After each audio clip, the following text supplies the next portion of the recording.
What's up, guys? Welcome back to another plant science episode with ICANN, where we break down the plant science behind growth, watering, lighting, photosynthesis, and a whole lot more, especially when it comes to your home garden.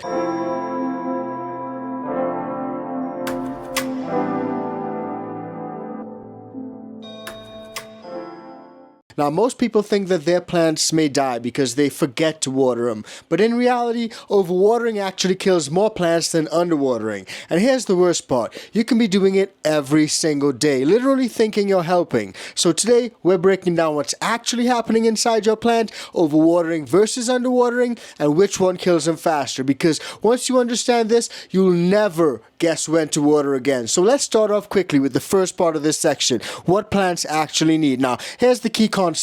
Plants don't just need water, they need oxygen at the roots. Under the soil, the roots are constantly absorbing water, taking in nutrients, and breathing oxygen. So it's a lot happening down there. Yep, your roots literally need oxygen, just like human beings do.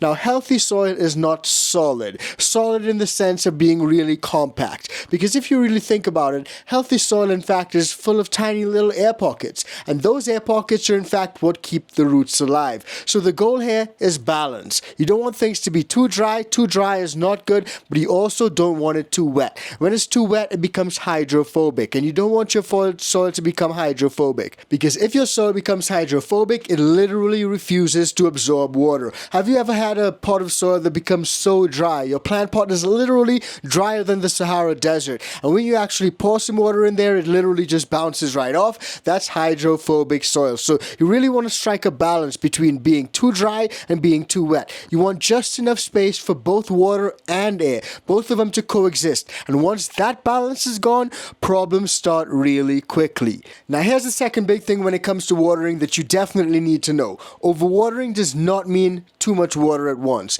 It literally means watering too frequently, not letting the soil dry out, not letting your medium dry out. And when that happens, water actually fills the air pockets in the soil. The oxygen gets pushed out and the roots cannot breathe. They literally suffocate. So it doesn't necessarily mean that you're watering too much at once. You could also be watering a little bit, but doing it too frequently. So just remember that. It may mean too frequently as well. And that could lead to something called root suffocation, where the roots literally cannot breathe. And here's where it gets even worse. In low oxygen, constantly wet soil, harmful microbes actually start to grow. And those are those bad microbes, the ones that you actually don't want in your plant pots. There are good microbes, beneficial bacteria, but there's also some of that bad microbes, bad bacteria. And the good ones help to keep the bad ones in check. So you want to make sure that you're not making an environment which is conducive to negative or bad bacteria actually starting to grow. Because when it does, you end up with things like root rot. And your plants could literally,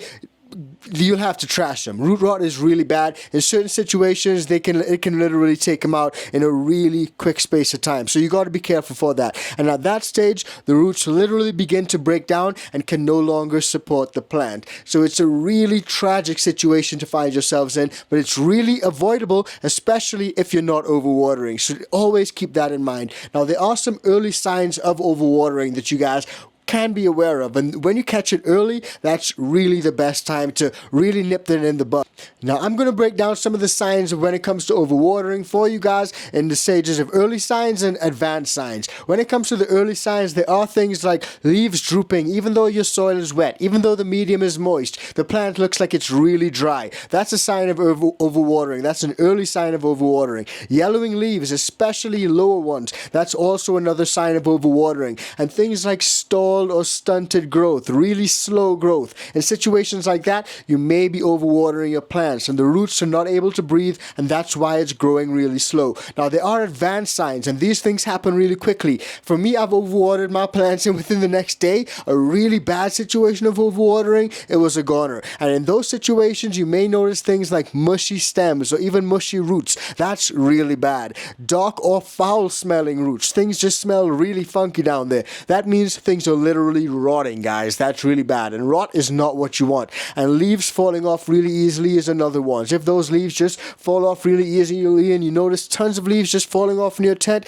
that's because the plant has so much water in there, you're overwatering, that they're just falling off. Now, the key mistake that people make is when they see drooping, they assume the plant is thirsty, so they water again. And that's how most plants actually get completely murked. So you got to be careful for that. Really beware of that.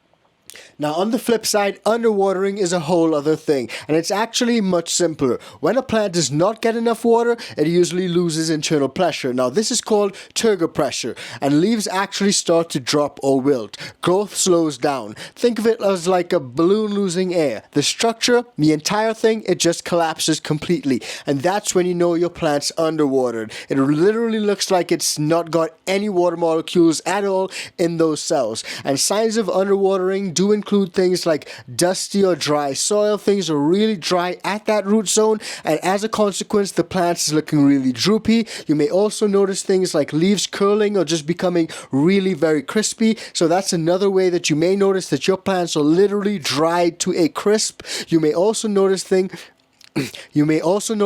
like edges turning brown, or your pot just feels very light. Now, for me, I always love to do the lift test. The lift test is a really useful way where you can just get an idea, get a sense of how much water is actually in that pot. But here's the key difference with underwatering versus overwatering. When it comes to underwatering, plants can usually recover quickly. Once you water them, the cells will literally fill up with water. The leaves will perk back up. The plant will stabilize. Things will look a whole lot better. In most cases, you'll see recovery in just a few hours. But on the flip side, when it comes to overwatering, you can literally see death within just a few hours, because those plants can literally suffocate and die. So if you're asking the question, which one actually kills your plant faster? It's an easy one. The real answer, underwatering makes them look really bad pretty quickly, but overwatering causes more lasting permanent damage. Underwatering, you can literally get those symptoms reversed pretty quickly, but on the other side of things, overwatering, it's often irreversible. There's no coming back from it. So by the time you notice you've overwatered your plants, the roots may already be damaged beyond repair.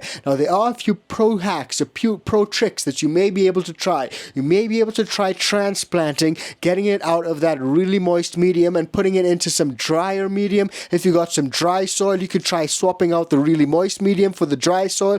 But again, it depends on how far along you are. So for me, overwatering is way more dangerous. The plants can survive short periods of drought. Many species are actually adapted for it. Very few plants, however, can survive the constant lack of oxygen at the roots, because without the oxygen, roots stop functioning. The plant nutrient uptake stops. The diseases that the plant may be more susceptible to, those can spread really rapidly. So even though underwatering looks more dramatic, overwatering is the real long-term killer. Now, before we close off, let's just make this practical, because a lot of you guys may be wondering, well, Matt, how do I get a perfect watering every time? And it's really easy to not mess things up ever again. Do the lift test. Underwatering is better than overwatering. Check your soil, not the calendar. Forget watering schedules that are really rigid. Stick your finger into the soil. Pause. 1 to 2 inches deep. If it's dry, water it. If it's still moist, then maybe wait a little bit. And use the weight test, like I said. Literally pick your pot up. If it's really heavy, it's still wet in there. If it's really light, then it's probably time to water. This becomes incredibly accurate over time. That's literally my go-to method right now, the lift technique. And also, water deeply, not frequently. Do a really deep watering rather than doing a few really superficial waterings. Because when you water, it's better to fully saturate the soil. Let the excess drain out, and then wait until it dries before watering again. That creates the perfect wet and dry cycle that your roots actually love, and they in fact thrive under. So for me, those are some of the best methods when it comes to watering. And here's a pro tip: use proper drainage. Always make sure that your pot has drainage holes. Your soil is not compacted. You want some of those air pockets in there. In fact, that's good. Good drainage and air pockets equal oxygen access,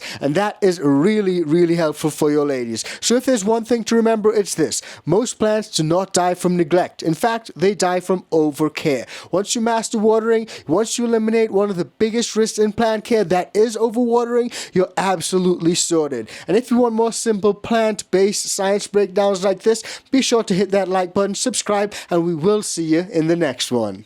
Peace, fam.